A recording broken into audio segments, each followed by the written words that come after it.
And we move from North Dakota to Washington State, and we have Dale Whaley with the Washington State Extension Service. And Dale, when it comes to canola in your corner of the world, what type of questions do you get from canola producers?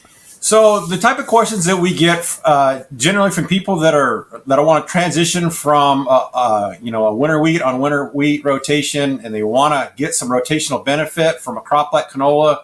The first thing they often ask us is,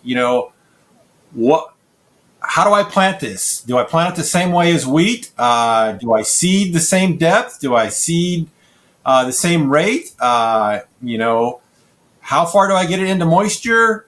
And, questions like that. What kind of variety should I use? Is there anything of concern when I want to go to canola? And I tell guys, you need to watch your herbicide, history. There's a number of different pests that you're going to have to become familiar with. Unlike those that attack wheat or peas. You mentioned the insects. What kind of insect pressure do you see in the Northwest? So our biggest problems with canola, insect-wise, is we have a big problem with cabbage seed pod weevil. What we have found, or what I believe, is, our neighbors to the north up in Canada, they grow a lot of canola, a lot. And I think since we're so close to the Canadian border that some of those insect pests have migrated south. They didn't stop at the border. And so the old threshold for cabbage seed pod weevil used to be 30 to 40 adults per 10 sweep. So you're looking at 3 to 4 adult insects per sweep. That has dropped. The new Canola Council of Canada recently changed that to just 20 to 30 weevils per sweep. So you're looking at 2 to 3. Wow. Per individual sweep. And we were finding thresholds up here, one sweep, 175. Oh my gosh. So I had a producer that he said, I think I might have a cabbage seed pod weevil problem. So I went out there and I already knew before even getting out of the truck, I could see that these plants were being just literally just nuked by cabbage seed pod weevil. And so I got out and I didn't even use a net. I just used a tray and I tapped one plant and got 315 adults. The other problems that we've experienced out here in the Pacific Northwest is flea beetle. Tiny little guy, hops around, hence the name. And generally speaking, you're looking at a percentage of cotyledon damage out here. So, anything above 25%, that would be, you might want to consider, putting down an insecticide. Or if you're in an area where flea beetle is a problem, and it's not what's the word I'm looking for? It's not the same pressure across eastern Washington. Some areas like southeastern Washington have more problems with flea beetle. And so that's where I encourage guys to really look at your seed treatment packages. Get it on your seed before you plant. The other two insect problems that we've seen is grasshoppers. This last year, it's not a problem every year, but last year, this past summer, I should say, was off the charts. The threshold is 8 to 12 adults per square meter, and I was at 27 to 40. Wow. Grasshoppers. And they will come in if you got, young cotyledons that just popped out of the ground, they will come in and literally just mow that right to the ground. And you really got to pay attention to grasshoppers. And then the last two insect problems that we've experienced are cabbage aphid. And then this last year, diamondback moth, more so in spring canola, but I did see a fair amount of damage in winter canola. The diamondback moth populations were crazy. We were exceeding, over 200 to 300 larvae per square meter. A lot of producers do integrate canola into a wheat rotation or some other grass rotation. What advice do you have for folks across the Pacific Northwest who are looking at canola in an instance like that? So the rotational benefits are huge that we have found. So out in our area, we have what we call the plow pan or the hard pan or tillage pan. And we have seen where canola, because of that real big taproot, can actually chip away at that and increase our water infiltration.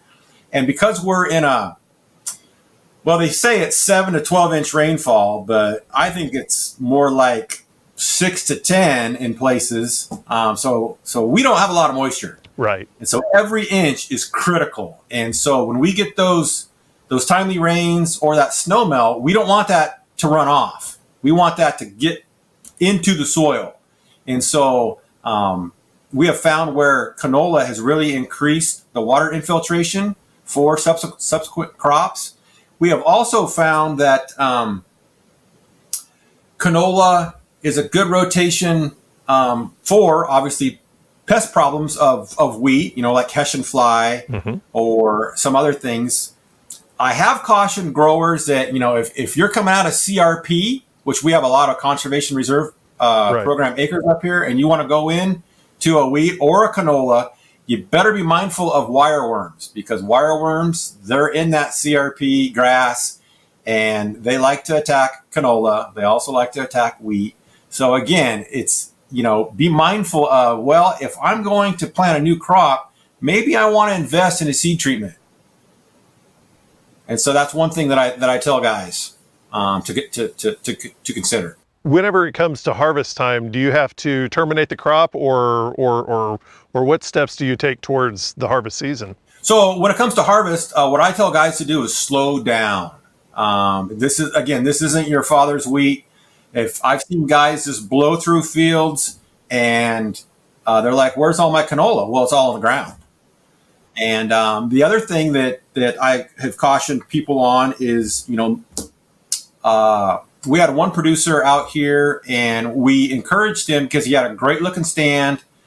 We try to shoot, if we get 2,000 pounds per acre out here, we're really excited. Because we've seen in the beginning yields, 700, 800 pounds. And I think our highest yield on record out here is almost 3,500.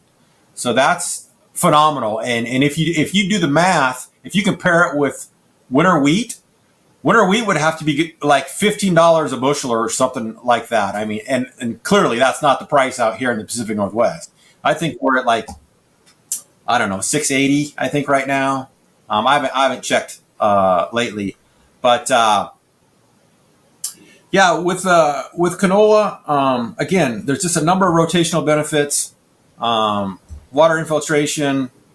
Yeah, it's just a great crop we have found. And what I'm trying to get at is, so we started to look at those, trying to put those rotational benefits to dollar figures.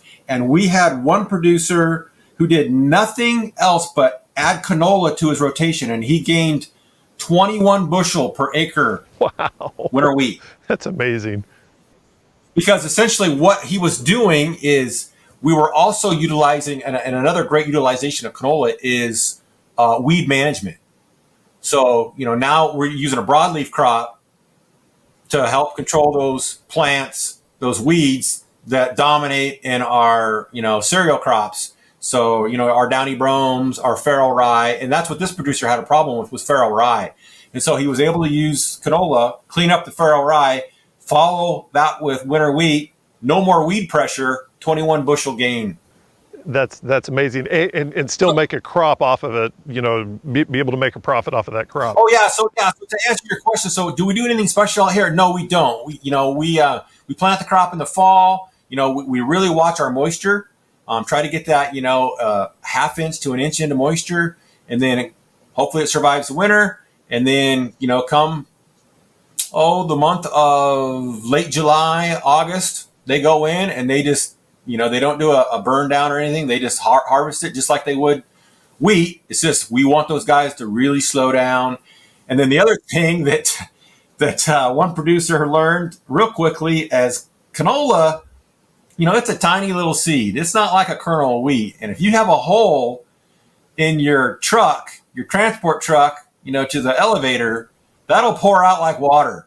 And so we've had a lot of guys invest in duct tape. Right.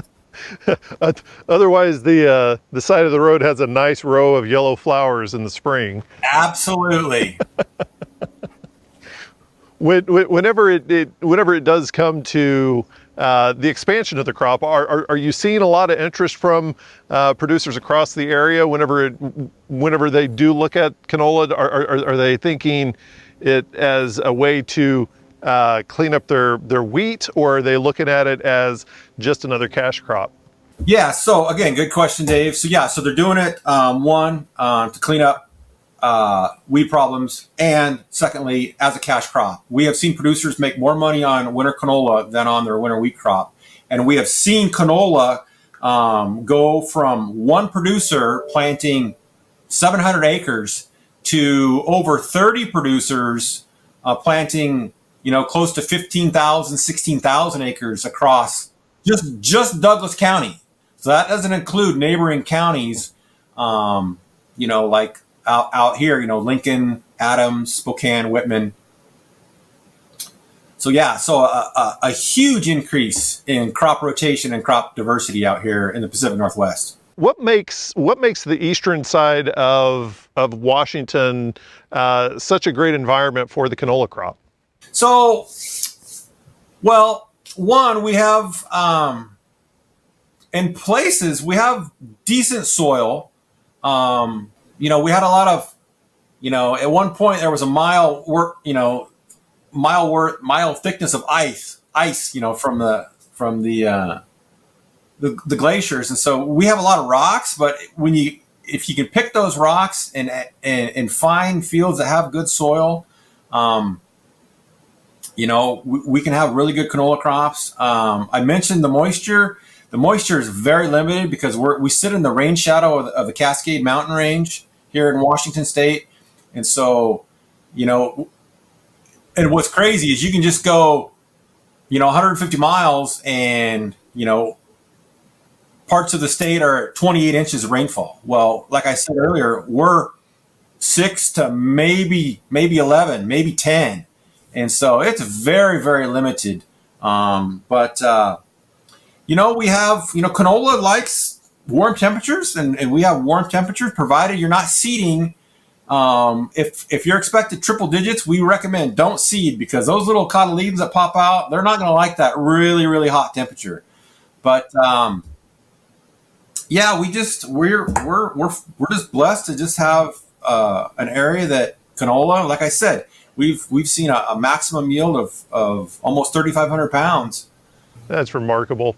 Well, Dale, thank you so much for going on with us to talk about the second largest canola producing state, being Washington State. We appreciate it.